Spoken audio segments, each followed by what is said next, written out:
ఎవరు నన్నడగని అతగాడి రూపేంటని అడిగితే చూపించనా నిలువెత్తు చిరునవ్వుని మెరుపుని తొలి చినుకుని కలగలిపి చూడాలని ఎవరికి అనిపించిన చూడొచ్చు నా చెలియని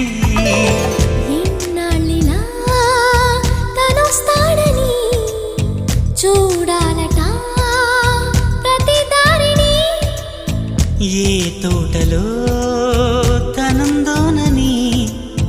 ఎటు పంపను నా మనసుని